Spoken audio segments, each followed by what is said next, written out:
And I said, quickly jump in the boat. And nobody moved. One of them yelled at me, "Did I hear you say you were coming back?" Then one of the Marines said, if you come back, bring us some rifles. And somebody in the back there yelled, "You heard the kid. Go on home and bring us back some rifles." Hello everyone, and welcome back to the channel. Ever wonder what the early lives of Hollywood legends were like before they became stars? Some actors had ordinary early lives, and some were born with silver spoons. We always think about the glamour part of their lives, but this is not today's story in this video. We will talk about the actor who faced the hardest life after becoming the actor. He lost everything in his life, still managed to do good acting. It is the story of actor Eddie Albert. Here's one for you. A man who wasn't just an actor, but a real-life hero. Eddie Albert, the charming face of Green Acres, wasn't always a Hollywood icon. Before stepping into the spotlight, he saved over 100 lives during one of the bloodiest battles of World War II. That's right, this man was a war hero before stepping onto a stage or in front of a camera. From selling newspapers as a kid to uncovering enemy secrets disguised as a circus clown, Eddie Albert's life was full of twists, turns, and incredible bravery. So sit back and let's dive into the remarkable life story of Eddie Albert, actor, hero, and legend. Edward Albert Heimberger, better known to the world as Eddie Albert, lived a life that was anything but ordinary. Born on April 22, 1906, in Rock Island, Illinois, Eddie was the eldest of 5 kids in a hard-working family. His father, Frank, was a realtor, and his mother, Julia, kept the household running. When Eddie was just a baby, the family uprooted to Minneapolis, Minnesota, where his incredible journey truly began. Life wasn't a cakewalk for young Eddie. While most kids were playing after school, Eddie was hustling, selling newspapers to help make ends meet. And during World War I, his German last name made him an easy target for cruel schoolyard taunts. But Eddie didn't let the teasing break him. Instead, he found his escape in the world of acting, joining the drama club at Minneapolis' Central High School. It was there, on a modest high school stage, that Eddie discovered the passion that would later turn him into a Hollywood legend. He graduated in 1926, rubbing shoulders with a classmate who would also go on to fame, Harriet Lake, better known as Ann Sothern. Some joked about whether Harriet was a prodigy or if Eddie had taken the scenic route to graduation, but the truth was Eddie had a knack for taking life at his own pace. After high school, Eddie went on to the University of Minnesota, juggling odd jobs like working as a soda jerk to pay the bills. He even joined a singing group called The Threesome, showcasing his early flair for entertainment. Eddie Albert would one day become a 2-time Academy Award nominee and a TV icon with Green Acres. But his rise to fame was built on resilience, talent, and a love for the stage he discovered as a young boy in Minnesota. This is the story of a man who turned humble beginnings into an extraordinary life. In 1929, as the Great Depression loomed large after the stock market crash, Eddie Albert's life took a dramatic turn. Forced to leave college in his junior year, he stepped into an uncertain world where jobs were hard to come by. Eddie tried his hand at everything, selling insurance, traveling across the Midwest as a singer with The Threesome, and even performing as a master of ceremonies for a magic show. A natural entertainer, he ventured into radio, developing a comedy singing act. But there was one problem. Announcers constantly butchered his last name, calling him Eddie Hamburger. Frustrated, Eddie decided to rebrand himself. He dropped his surname entirely and adopted his middle name, Albert. And so, Eddie Albert was born. By 1933, Eddie and The Threesome had landed in New York City, chasing their big break by performing in small nightclubs. Unfortunately, their dreams fizzled and the group disbanded. Undeterred, Eddie teamed up with singer Grace Brandt, and the duo found success on NBC's morning radio show, The Honeymooners. Their act, featuring Eddie's singing, guitar playing, and comedic banter, thrived for over a year. Eddie's talent soon led him to Broadway. In 1935, he landed a role in O Evening Star, followed by a starring turn in the 1936 hit play Brother Rat, a light-hearted tale of camaraderie at a Virginia military academy. Around this time, Eddie and Grace also made history by participating in the first-ever private live television broadcast for RCA and NBC. The production? The Love Nest was written by Eddie himself, and the performers wore thick blue makeup to accommodate the crude technology of early television, a pioneering moment in entertainment history. Broadway kept Eddie busy until 1938, when Hollywood came calling. Warner Brothers invited him west to reprise his role in the film adaptation of Brother Rat, where he starred alongside Ronald Reagan and Jane Wyman, who became lifelong friends. Warner Brothers quickly signed Eddie to a 7-year contract, but his career hit an unexpected snag. His friendliness with the wife of a studio executive led to him being blacklisted. With acting opportunities drying up, Eddie turned his attention to another passion: sailing. In 1939, while sailing off the coast of Baja California, Eddie stumbled upon rumors of suspicious Japanese activity in the area. Driven by curiosity and a sense of duty, he reported his findings to Army intelligence, who asked him to investigate further. Disguising himself as a clown and high-wire artist with the Escalante Brothers Circus, Eddie covertly photographed German U-boats along the Mexican coastline. This daring mission was just a prelude to the heroics he would later display in World War II. When the United States entered the war, Eddie wasted no time enlisting. He first joined the Coast Guard in 1942 before transferring to the Navy, where he served as a lieutenant junior grade aboard the attack transport ship Sheridan. His courage was put to the ultimate test during the Battle of Tarawa in November 1943, one of the bloodiest engagements in the Pacific Theater. Amid deafening explosions, relentless enemy fire, and utter chaos, Eddie landed with the first wave on Tarawa's beaches. At one point, he found himself lying in a bomb crater, Japanese snipers firing overhead as the battle raged around him. Initially tasked with salvaging equipment, Eddie discovered something far more critical: stranded Marines trapped in waist-high water, surrounded by the bodies of their fallen comrades. Ignoring orders and risking his own life, Eddie turned his small salvage boat into a lifeline. He braved relentless machine gun fire to shuttle the wounded to safety, returning again and again to rescue others. By the end of the day, Eddie had saved over 100 Marines. On one of his final trips, a group of unarmed Marines begged him to bring back weapons so they could rejoin the fight. When Eddie returned, he found them all dead.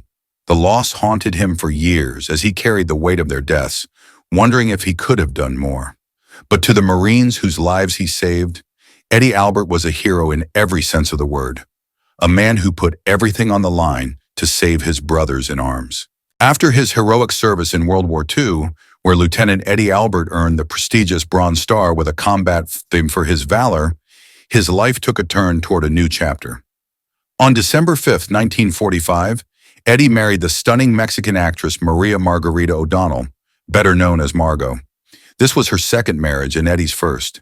Their love story blossomed into a remarkable 40-year journey, enduring until Margot's untimely death from brain cancer in 1985. Margot was born on May 10, 1917, in Mexico City, into a family steeped in artistic talent. Her father, a Spanish surgeon, and her uncle, the legendary orchestra conductor Xavier Cugat, paved the way for Margot's early rise to stardom. By the age of 10, she was performing alongside her uncle's orchestra, singing and dancing at prestigious nightclubs in Mexico and the United States. At just 15, while performing at the Waldorf Astoria in New York, she was discovered by famed screenwriter Charles MacArthur, who cast her as the lead in Crime Without Passion, 1934. This marked the beginning of her impressive film career, which included notable roles in Lost Horizon, 1937, and The Leopard Man, 1943. 2 years after they wed, Eddie and Margot were blessed with a son, Edward Albert Jr., on February 20th, 1951. The iconic actor Laurence Olivier became Edward Jr.'s godfather, a testament to the Albert family's status in Hollywood. Following in his parents' footsteps, young Edward Jr. made his film debut at age 14, earning critical praise for his role in Butterflies Are Free and 40 Carats. Despite suffering a serious injury during filming, Edward Jr. demonstrated a resilience and determination that echoed his father's heroic spirit. While Eddie's career flourished, Margot's was not without its struggles. Her strong political views, particularly her participation in an anti-Franco rally, landed her in the controversial anti-communist pamphlet Red Channels. Despite Eddie's fame as a war hero protecting him from serious fallout, Margot's career was blacklisted, causing a significant setback. But Eddie and Margot, both undeterred, teamed up in 1954 to create a successful coast-to-coast nightclub act, and even recorded an album together, proving their creativity and resilience in the face of adversity. Meanwhile, Eddie's career in Hollywood continued to soar. In 1953, he earned an Academy Award nomination for Best Supporting Actor for his memorable role in Roman Holiday, starring alongside Gregory Peck and Audrey Hepburn. The following year, Margot appeared in Viva Zapata with Marlon Brando, while Eddie's career took another twist in 1955 when he portrayed the Persian peddler in the beloved musical Oklahoma. Eddie's versatility was showcased in 1956 when he starred in the war film Attack, playing Captain Cooney, a cowardly and unreliable military leader, an ironic contrast to his own wartime heroism. Despite the U.S. Army's refusal to support the film due to its critical portrayal of military leadership, Eddie's powerful performance garnered widespread praise from critics and audiences alike. In 1958, the Alberts expanded their family, adopting a 4-year-old daughter, Maria, from Madrid, Spain. Like her brother, Maria was drawn to the world of the arts, eventually becoming an actress, producer, and later, Eddie's business manager. The Albert family remained a tight-knit unit, their shared love for creativity and the arts binding them together through every triumph and challenge. In 1962, Eddie once again proved his versatility by joining the star-studded cast of The Longest Day, an epic retelling of the D-Day invasion. The film solidified his reputation as one of Hollywood's most respected and adaptable actors. Throughout it all, Eddie and Margot's relationship remained a beacon of love, resilience, and dedication to family. Together, they navigated the highs and lows of Hollywood stardom, leaving an enduring legacy of unforgettable performances, a beautiful family, and a love story that stood the test of time. On June 6, 1965, executive producer Paul Henning called up his old friend Eddie Albert with an exciting idea for a quirky new TV show. The show was called Green Acres, and when Eddie read the script, he instantly saw its potential. "I knew it'd be a hit," he recalled. The story of Oliver Wendell Douglas, a practical man trying to live a simpler life surrounded by oddball characters, struck a chord with Eddie. He thought the show's charm came from its relatability. "Who hasn't dreamed of leaving the chaos behind to grow carrots and live a peaceful life?" he said. Eddie quickly signed on to play Oliver, and little did he know, this role would become one of his most beloved and iconic performances.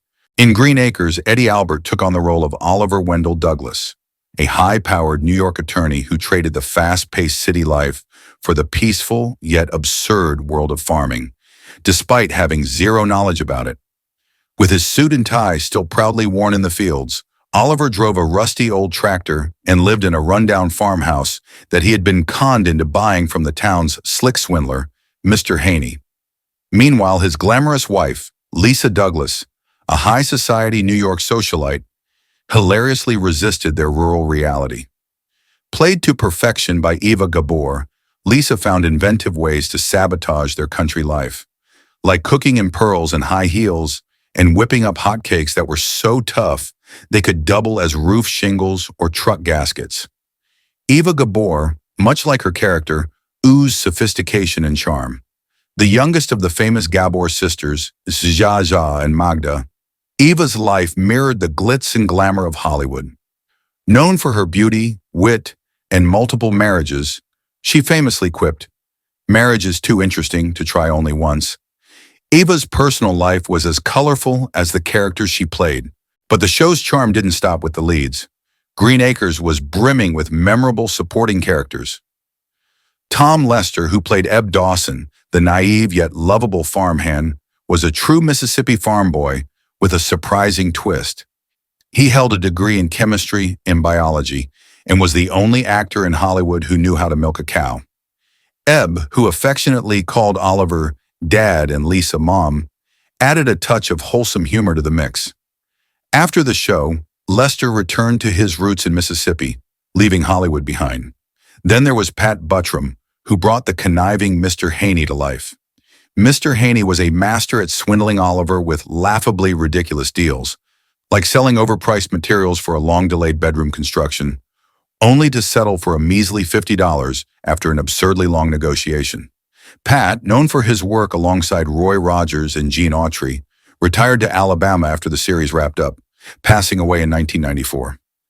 Alvy Moore, the veteran of World War II who played the bumbling county agriculture agent Hank Kimball, added another layer of hilarity with his scatterbrained antics. Despite his on-screen incompetence, Alvy's real-life resilience and warm-heartedness made him a beloved figure. He was married for 47 years and left behind a legacy of laughter before his passing in 1997. With unforgettable characters, Green Acres captured the quirky side of rural life. But what made it even more captivating were the colorful, off-screen stories of its talented cast, each one as charming and eccentric as the roles they played. Green Acres captivated audiences from 1965 to 1971.